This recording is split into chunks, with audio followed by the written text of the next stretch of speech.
Assalamualaikum semuanya, perkenalkan kami dari kelompok 2. Saya Umar. Saya Beni Wijaksono. Saya Muhammad Hayan Akbar. Saya Andina Sari. Saya Dava Maulana Yusuf. Dan saya Ibnu Faris pribadi. Tonton podcast pendek kami tentang permintaan dan penawaran. Selamat datang kembali di Ekonomi dalam Genggaman. Hari ini kita kedatangan tamu spesial, yaitu teman lama saya di Universitas Negeri Jakarta, yaitu ada Dava dan Umar. Ya, halo. Halo. Terima Iya kasih nih. udah ngundang kita. Oke, jadi hari ini Izin. kita akan membahas dua pilar utama yang menggerakkan pasar, yaitu permintaan dan penawaran. Langsung saja nih ke Dava. Secara sederhana, apa sih itu permintaan dan penawaran? Oke, permintaan adalah jumlah barang atau jasa yang ingin dan mampu dibeli oleh konsumen. Kuncinya adalah keinginan dan kemampuan.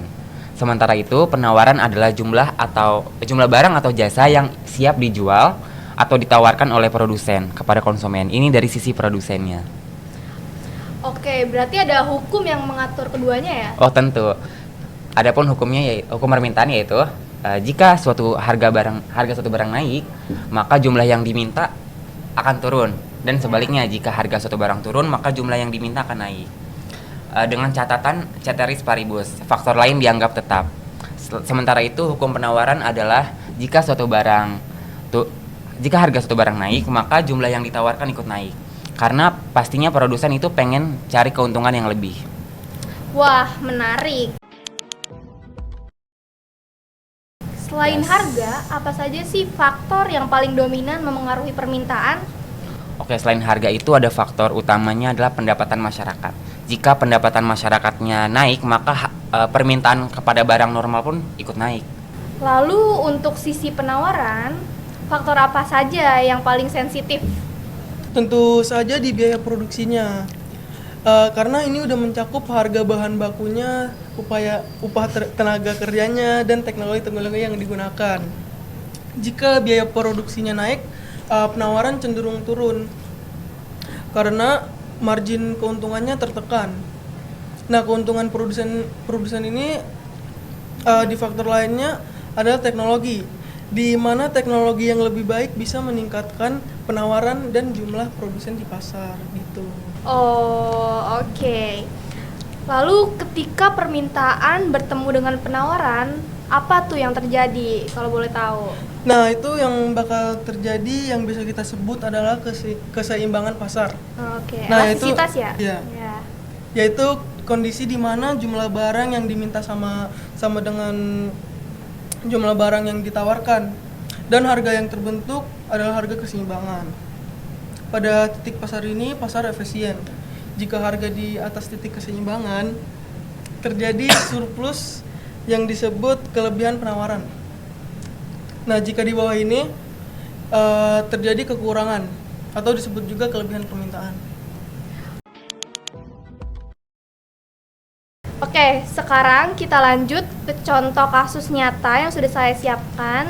Di sini kita akan membahas mengenai kasus penawaran terlebih dahulu, yaitu ke Umar ya. Oke, di sini saya sudah menyiapkan kasus yaitu kenaikan harga LPG 3 kg dan jaminan ketersediaan stok dari Pertamina. Menurut berita yang ada kenaikan harga kan? Namun stok dijamin aman. Bagaimana sih analisis Umar dari sisi penawaran? Jadi ini kasus yang cukup menarik sih. Ya. Pada kenaikan harga LPG kemarin bisa dilihat sebagai upaya pemerintah atau produsen untuk mendekatkan harga ke nilai keekonomian atau untuk mengendalikan distribusi. Dari sisi penawaran, jaminan ketersediaan stok menunjukkan bahwa Pertamina mampu menggeser kurva penawaran ke kanan, yang artinya mereka mampu menyediakan lebih banyak barang meskipun harga naik.